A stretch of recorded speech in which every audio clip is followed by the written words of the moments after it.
If I'm building a depth chart for the New Orleans Saints right now, undrafted free agent wide receiver Mason Tipton is making the roster both because of what we haven't seen and what we have seen. We got all that and a little bit of lagniappe for you on today's episode of Locked On Saints.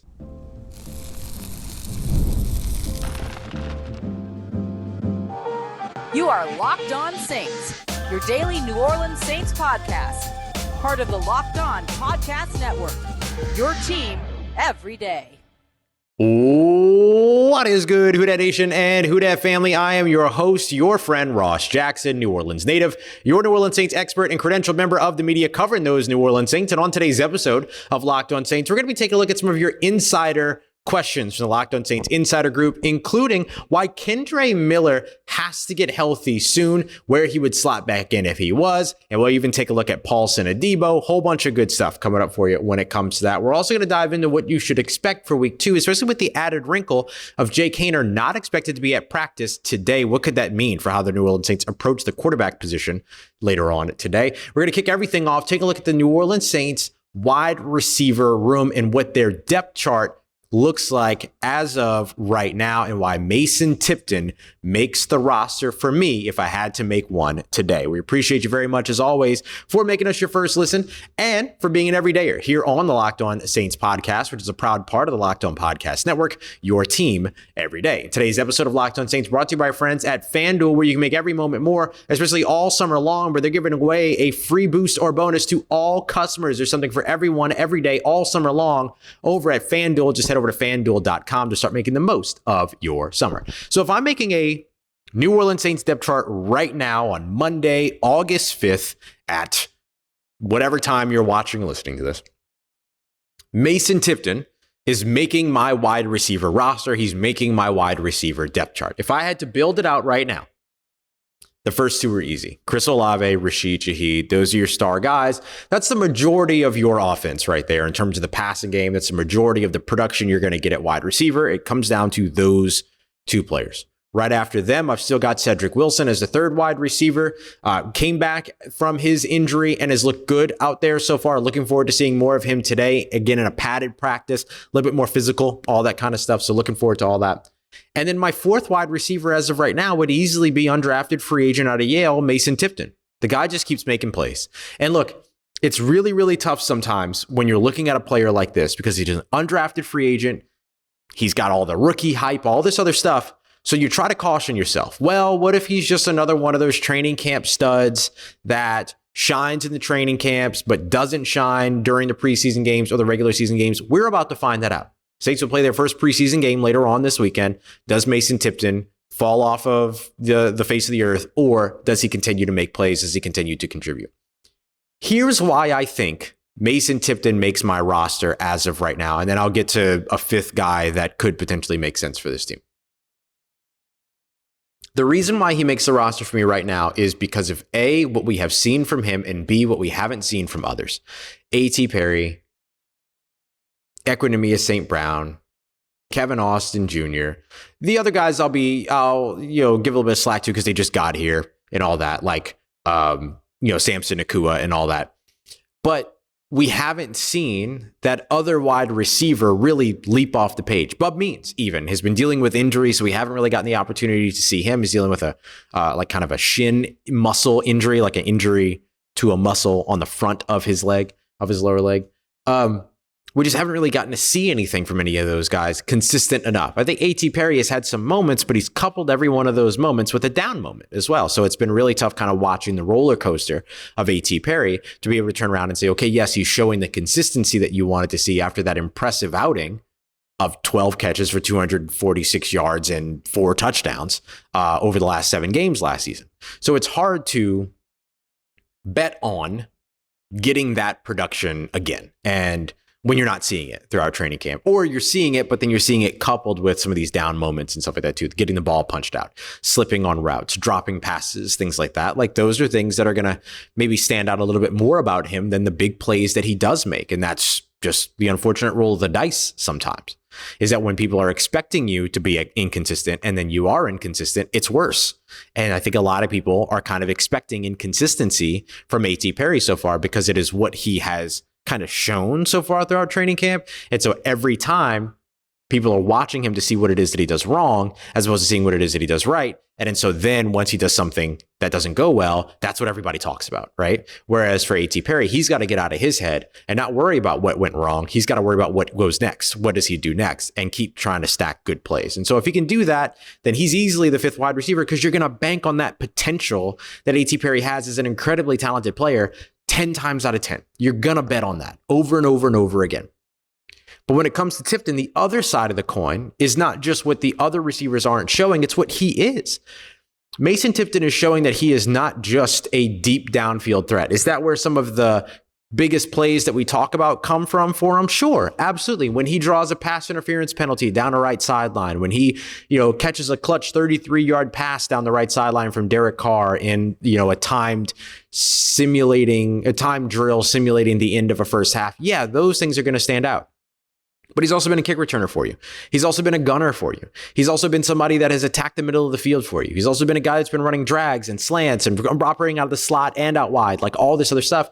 It's not just one note, one dimension. You think about guys like Emmanuel Butler and Devine Ezigbo and some of these other guys that have flashed in training camp. They were effectively like one-trick guys, and then it just didn't pan out for them once they were asked to do more stuff. That's not an issue for Mason Tipton. Mason Tipton is closer to Willie Snead's training camp so far than he is closer to Emmanuel Butler's training camp so far, but is still making big plays like Emmanuel Butler did. Emmanuel Butler, though, didn't make the roster because he couldn't do anything else. He couldn't contribute on special teams. He wasn't a returner. He didn't block. He wasn't good in the short and intermediate areas. He could just face catch all day long, which was fun and awesome, because you love the 50-50 balls, you love the jump balls, all those other things, but that's not going to win you football games. What's going to win you football games is being able to move the ball down the field, and Mason Tipton, much like Willie Snead, is showing that he can help move the ball down the field. So that's why I separate Mason Tipton a little bit. I wanted to see it. And look, through 10 practices, you just have to believe what you're seeing all of a sudden, right? You got to let it go. And I had to just let it go. I was sitting there, I was like, well, maybe. And then he did it again. You're like, oh, I need to see more. And then he did it again. And so he shut me up every time. And for that, I think I would have to put him on my roster at this point. No doubt about it. So that's why I've got Mason Tipton making the roster. If I need a fifth guy, and you want a fifth wide receiver, there was a lot of question marks about whether or not the New Orleans Saints would keep 5 or 6 wide receivers. I have no idea how they keep 6 wide receivers right now, because there's not 4 wide receivers right now that are vying for a roster spot behind Chris Olave and Rashid Shaheed. The only thing that makes you keep 4 guys behind them is if you're continuing to bank on the momentum at the end of last season and the talent and promise of an A.T. Perry, and if you want to continue to reinvest in Bub Means because you drafted him, even though you didn't get the opportunity to really see him over the course of this training camp. Bub Means isn't somebody that has shown poorly. He's just somebody that hasn't really been able to show because he's been nursing that injury and dealing with that injury. So that's the way that I would look at this wide receiver roster right now. I think Kevin Austin has a real opportunity here. The Saints don't have another one of those X receivers out there. Samson Nakua could do that as well. So that's a couple of guys that I would keep watching, especially during the preseason games. But as of right now, Chris Olave, Rashid Shaheed, Cedric Wilson, Mason Tipton, that's your top 4 wide receivers as far as I'm concerned. And the depth chart out here reflects it. Without an Equanimous St. Brown, without a Bub Means, without a Rashid Shaheed, the top 3 receivers on the field for first team drills were Chris Olave, Cedric Wilson, and Mason Tipton. Those were your guys, not A.T. Perry, who rotated in with the second team. So that's what I would be watching out for, or who would eventually rotate in with the first team. But those were the guys that they consistently went to. So I would have to put Mason Tipton on my roster right now, because it sure looks like the Saints would have him at that spot right now on their very, very, very unofficial depth chart that I'm clearly suggesting and speculating on more than anything else. All right, coming up next, the Saints have a game coming up this weekend, believe it or not. So what should you expect to change moving forward here through training camp? And how did the New Orleans Saints handle today without Jake Haener? We got that coming up for you as we continue on with today's episode of Locked On Saints, part of Locked On Podcast Network, your team every day. This show is sponsored by BetterHelp. When it comes to BetterHelp, they have helped me big time because they've allowed me to be able to establish my non-negotiables, the things that I don't want to give up, the things that are my self-care, prioritizing myself, all those other things. Prioritizing myself was something that was a foreign idea for me for a very long time. Always wanted to know what I was able to do for others. That is still very much my attitude, but now trying to take care of myself a little bit in the process. Because if I want to be around to take care of others, I have to make sure I'm taking care of myself in the process. It's kind of a prerequisite. And BetterHelp has helped me do that. And it's helped me establish those non-negotiables, including therapy itself, to kind of help me figure that out. So I would highly recommend making therapy a non-negotiable for you. If you've been thinking about therapy, BetterHelp is the place to go to give it a shot. So don't miss out on your therapy days by visiting BetterHelp. You can go to betterhelp.com/lockedon to get 10% off of your first month. That's BetterHelp, HELP.com/lockedon. All right, family. The New Orleans Saints are not expected to have quarterback Jake Haener, second-year quarterback Jake Haener, for today's practice. Based upon what Dennis Allen said just a couple days ago, we'll see if that ends up being the case. But how will they go forward handling it? Well, it could open up a big opportunity for Spencer Rattler. It could open up a pretty big opportunity for Taysom Hill to get some work in at quarterback as well. We appreciate you very much.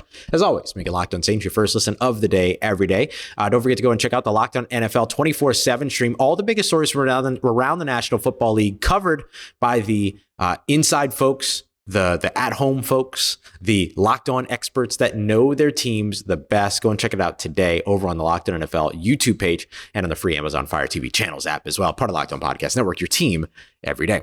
So, Jake Haener is not expected to be at practice later on today. We'll see if that ends up being the case. But before you get concerned, just in case you haven't heard, the reason why he's not expected to be at practice today is because he is expected to have a procedure, which is a part of the treatment for his skin cancer diagnosis that he got earlier this offseason. And so because of that procedure, the expectation is that he won't be at camp today. So it would be like an excused absence for a very important moment, much needed treatment, all these other things. Remember, the skin cancer that he was diagnosed with is not considered life-threatening, but it has to be taken care of because it opens the door for other life-threatening potential. Let me just say it that way, right? I'm not a doctor. I don't want to say the wrong words and accidentally be insulting or something like that, but like potential for other bad things to happen, right? So you want to go ahead and get it cleared out. So without Jake Haener, it does create a lot of opportunities for the Saints to maybe get a better understanding or really look at like a couple of different ways for them to split up those quarterback snaps.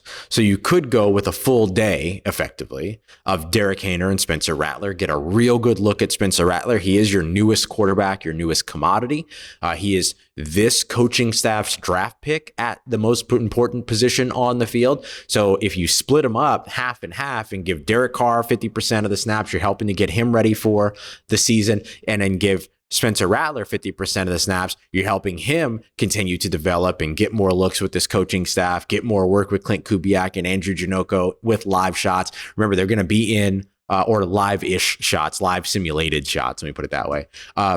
They'll be in pads, so you know the physicality will be ticked up. The defensive line will be ready to go, all those other things. So real good opportunity there for Spencer Rattler to maybe get a lot of reps and do a lot of stuff for the New Orleans Saints. So that could be a way that the Saints go. The other thing that the Saints could do that would be interesting is give Taysom Hill some time to actually throw passes. We've seen Taysom Hill under center twice so far this camp by my count, both of which were runs. The first of which was a QB power in the goal line situation or in a red zone situation. The other was a QB sweep in a red zone situation. But that's it. We haven't seen him throw any passes. So you could potentially give Derek Carr a set of reps, and then Spencer Rattler a set of reps, and then Taysom Hill 3 or 4 reps under center at quarterback, running some plays, handing the ball off, and throwing passes. So he's getting a little bit of that stuff in the mix. Remember, in order for Taysom Hill to be effective as a runner under center, he has to also have the threat of throwing a pass. He also has to have the threat of handing the ball off,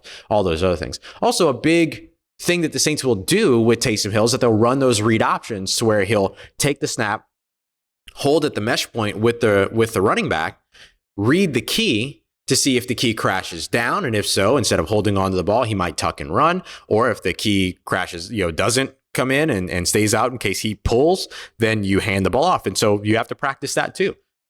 So even just getting that back in his bones a little bit at some point this offseason would be of value. The tricky part is the timing. Saints are about to go into a preseason game up against the Arizona Cardinals where Taysom Hill's not going to play. Derek Carr's not going to play. Chris Olave's not going to play. Like, I would be shocked to see any of the Saints' first team guys playing in this preseason game. Maybe I'm wrong. because there's two ways that this can go about it. Maybe you walk into this Arizona game and you actually do want to do a little bit of your scheme. And so you have some of these guys play so that they can kind of get that in their bones, live shots, all that stuff. Or you wait until Tennessee to do that. Or you never see really any of the Saints' Clint Kubiak scheme come to life in the preseason. And instead they run a version of it, a more vanilla, watered down version of it, just for the sake of getting those preseason reps and all those other things. So you'll see vanilla offense versus vanilla defense type of situation. And if that's the case, then there's no need to put any of the starters in for that. So we'll see exactly how the Saints decide to deal with that. Maybe first game you do some starters, like a mix of starters and second team, third team guys. Second game, you go all second team, third team, and then final game, you go like a full drive of your starting lineup, and then you move on from there. That's how everybody got fooled last year, right? Because they looked so good that first drive up against the Kansas City Chiefs, for instance. So maybe that's the way that the Saints can go, or they go a little bit earlier like they did with the Chiefs. I don't know. We'll see. But with Jake Haener being out on Monday, it does create some opportunity for the Saints to give Taysom Hill some run, give Spencer Rattler some opportunities, things like that. So I could see them going either way with him. A couple of other things that I would expect is that we saw end of half simulation yesterday where Derek Carr was 6 of 6, led a touchdown drive.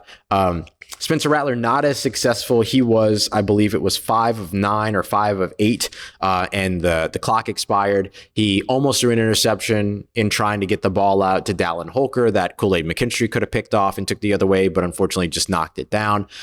There was a play that ended up being after the clock went to 0, but Spencer Rattler took the snap, got very hurried, tried to just launch a ball. It just kind of fluttered in the air, got tipped up almost caught by Colin Saunders, and it got tipped up and tipped around until finally Cam Jordan intercepted it, but the play was blown dead because it had happened after the clock hit zeros. But if you do that with 1 second left on the clock, it's an absolute disaster at the end of a half. You know what I mean? So not ideal to see him try to rush to it and do all that kind of stuff, not be able to get the offense to the line in time to spike it, all that. So I think like this is where in the preseason, he gets that work and he gets an opportunity to kind of get comfortable doing those things in terms of what the NFL expectations are. And so now that we saw and then Jake Haener did well, 5 of 6, led a touchdown drive.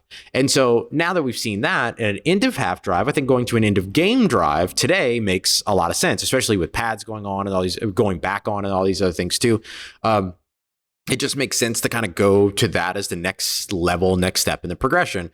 And you put them in a situation to where they're down 6 and need a touchdown or an extra point to win it. Boom, send them down the field to do it. Or you lighten it up a little bit. And today you give them a situation that says that they're down 3 and need to get a field goal to tie or a touchdown to win. And then maybe after the day off on Tuesday, coming back on Wednesday, then you go 6 points down, touchdown wins it, right? Like there's all these scenarios that you can create. So I would expect to see more situational, scenario-driven stuff over the course of this week. And I would expect to see more red zone as well, especially for Spencer Rattler and Jake Haener once he's back later on in the week, because then it's going to get them ready for the game. And then I would imagine that there should be a big focus on Haener and Rattler, since this is kind of going to be their game or their preseason, if you will. We'll see how the Saints starters get mixed in.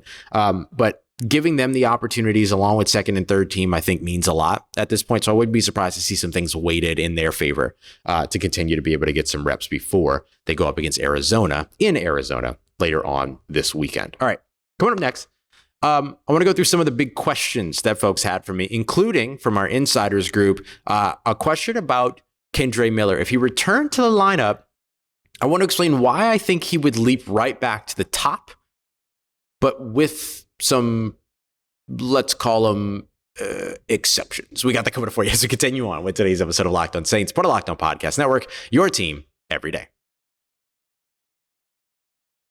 Today's episode of Locked On Saints brought to you by friends at FanDuel, where you can make every moment more, especially all summer long, because right now, while the sports are still sporting, FanDuel is making sure that those sporting sports are sports that you're sporting too, if you know what I mean. So, by the way, getting in on everything that they got going on across FanDuel, because with the Olympics, with the MLB, the WNBA said to be back after the Olympics, all that, there's a ton for you to get in on from the betting side all summer long. And FanDuel is making it even more fun by giving a free boost or bonus to all customers every day. That means there is something for everyone every day, all summer long over at FanDuel. So if you want to get a head start on end of year awards for the NFL, maybe you want to get a head start on week 1 for the NFL. Maybe you're like me and you're a little bit you really love football, and so you want to bet on some preseason stuff, boom, they have that for you as well. You can go and check it all out today at FanDuel.com. That's where you can go to make the most out of your summer. It's FanDuel, the official sports betting partners of Major League Baseball. Let's get it, Who Dat Nation. The New Orleans Saints are really happy with what they're seeing from Jordan Mims. They have not been so happy with the injury to Kendre Miller, but I want to explain why when Kendre Miller is healthy, he probably still jumps up to the top of the Saints running back depth chart. So as we're wrapping up today's show, just got a couple of questions that I want to answer from our Locked On Saints insiders. If you want to join the insider group where you can get access to some of the 7-on-7 drills, the 1-on-1 drills, film studies, Q&As, and much more, you can text WHODAT to 504-285-7473. 14 days free. Come try it out for the rest of training camp. If you want to stick around, you're welcome to stick around. You can also click the link in the description. But I have enjoyed being able to put video of like 7-on-7s and 1-on-1s and stuff like that up in our insider drive. So if nothing else, come through for that for the next 14 days. All right. So here's why I think Kendre Miller needs to get healthy very, very soon, but also once he is healthy, very likely still jumps right back up to the top of the rotation with Alvin Kamara as well as Jamal Williams. Let me give Spencer a shout out here because he's the one who asked about this.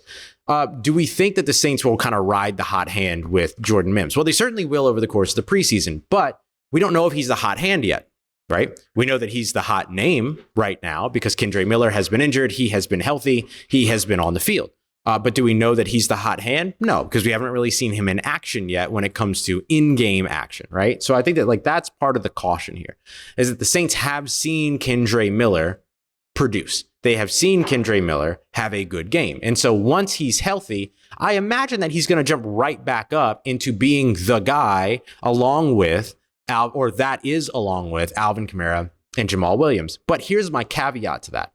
I think that the leash would be short, especially because of how much they love what they have seen with Jordan Mims.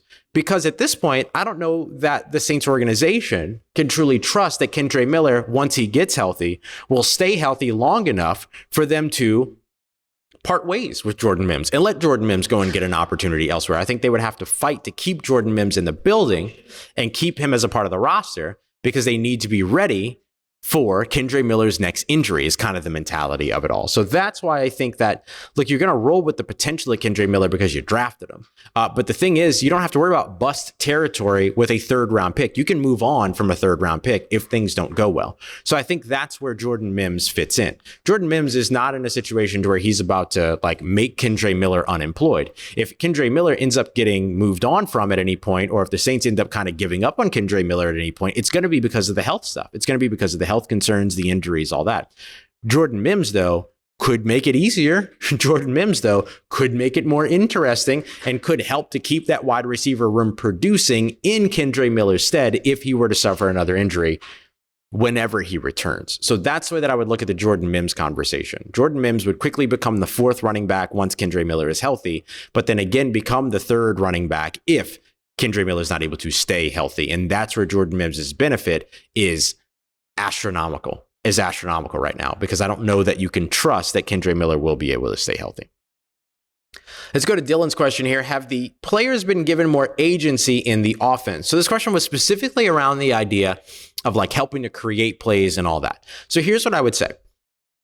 Players for the New Orleans Saints are always incorporated in sort of the brain trust, right? They get the opportunity to communicate with the coaches. Their feedback is always taken, all those other things. I don't think, though, that you're seeing players create plays that are going in playbooks. But I do think that there is a level of, hey, going to Derek Carr and saying, what have you done before that you really like? Or what's a play that you've enjoyed, or a play that you feel, we could use here, or something like that. I could see those types of conversations absolutely happening. What do you like against this defense? What do you like against this scheme that this team plays? All that. Or a running back like Alvin Kamara, who could go up to a coach and say, hey, when we run that as a keeper, they're doing this. So if we do it as a handoff, then maybe I might be able to do this with it. Those types of things, right? Being on the field is always going to be seen as something that these coaches will respect from an input standpoint. I think that where they get the greatest creative license, though, is really in those option plays. We're seeing more and more of this to where, Alvin Kamara runs a route out of the backfield, the famed option route. to where either if a linebacker or a defender picks him up and has outside leverage, he cuts inside on the angle or Texas route. If they have the inside leverage, he cuts outside towards the sideline, those types of situations. Or you end up in a situation where you have a wide receiver who's running a route and there's coverage over the top, so he maybe pulls it down, or the coverage is underneath, so he leaves, right? If I'm even, I'm leaving is one of those rules. And so I think that like that's really where you see a lot more creative license, as opposed to like a player coming in and saying, hey, I think we should do this, or I think we should do that. I think some of that is like feedback that's taken in because that's the symbiotic nature of the communication. But I don't know necessarily that they're being given like full reins to be able to create their own plays on the fly or anything like that. Another example is like Colin Saunders on offense. Like that's a perfect example, right? Colin, like, hey, this is a thing I can do, yada, yada, so on and so forth. And then ended up working out for them. Let's go to Brock here with a good question. If the New Orleans Saints have a good season this year, does that mean that Dennis Allen will still be head coach? And could you ever see a situation where Klint Kubiak becomes a head coach in a few years? This is an interesting one. So let me answer the first one because the first one's really easy. Yes. If the New Orleans Saints are successful this year, Dennis Allen's the head coach. That's basically what you need in order for Dennis Allen to remain the head coach, right? A bad season, then you're starting to look at the other conversation. Is he not retained as the head coach would be the conversation at that point. So yeah, good season, good thing for Dennis Allen. Klint Kubiak as a head coach is interesting because I understand the appeal because he is an offensive mind, but the only time we've ever really seen him as an offensive play caller was when he was calling his dad's system in 2021 in Minnesota. So this is really the first time that he's come in and created everything from scratch, from the ground, and said, here you go. This is what we're doing on offense. So it could be interesting. I don't know, though, if Klint Kubiak even has the desire to be a head coach. He doesn't have necessarily the head coach demeanor that you're accustomed to, the big I command the room type of personality, especially when it comes to him in his press conferences. But look, on the field, he communicates, he shouts, he commands, like he does all that stuff very effectively. So it could be interesting, but I think that he would be, if that was a part of his plan, he's years away from that. So I don't think you'd have to worry about anything happening with him next year. I think right now he is building up his resume to where if he wants to go that route, he'll be able to go that route. But right now, the New Orleans Saints just to get the focus on kind of benefiting from that at this time. All right, then we'll wrap up here with another question from Spencer. Is it possible that Kool-Aid McKinstry overtakes Paulson Adebo? And if so, what would it take? So I don't think that that's possible. I think Kool-Aid McKinstry is going to be your fourth cornerback on this roster. Paulson Adebo is a star. The only thing that's going to get Kool-Aid McKinstry on the field as a starter this rookie season is going to be injuries, right? That's the thing, is like you're going to have some guys at corner that are not going to play a full 17 games. There's no way it's happening. That's just the NFL. It's not even about this particular group of corners. That is the NFL. So that's where I think you look at Kool-Aid to get some starting experience and things like that this year. I believe Kool-Aid will start multiple games this year, but it's not because he's overtaking anybody. It's just because you're going to have injuries at the position. So I don't think that Kool-Aid is going to leap Paulson Adebo, a guy that the Saints look at as their top corner opposite Marshawn Lattimore. He is the starter. He's the guy. He's a star. He's a stud. He is set to get a contract extension, would certainly deserve one, and could potentially get one this offseason. We'll see how that all goes. But then if Kool-Aid takes over after that, then it would probably be something contract related to where Paulson Adebo did not get a contract extension here in 2024 and goes and signs elsewhere in 2025. Then Kool-Aid takes over. So I think that's the more immediate path to Kool-Aid overtaking, quote unquote, Paulson Adebo, but it becomes more about the contract than it becomes about the players. Great question, y'all. Really appreciate you taking the time to send those over. Again, if you want to join that Locked On Saints Insider program, take advantage of the 7-on-7 film, the one-on-one film and drills, all that kind of stuff, as well as Q&As, film studies throughout the season, all that. Just text WhoDat to 504-285-7473 or click the link in the description to join. All right, coming up later on today, we'll be live after practice, probably around 3:30 Central Time, as we typically do, to make sure you're all caught up with Saints Training Camp Day 11. The pads go back on right before the day off. Should be an interesting day without Jake Haener expected to be in the mix. We appreciate you very much, as always, for making us a part of your day, part of your routine, for saying yes to me on the show. As always, if you see me, please say hi. And if you need anything else around your New Orleans Saints in between these episodes, make sure you follow me on your favorite social media at Ross Jackson, NOLA. Hit me up. Let me know how the family's doing. Let me know how you're living. Let me know how you're momming them. And trust you, that nation. I'll holla at you.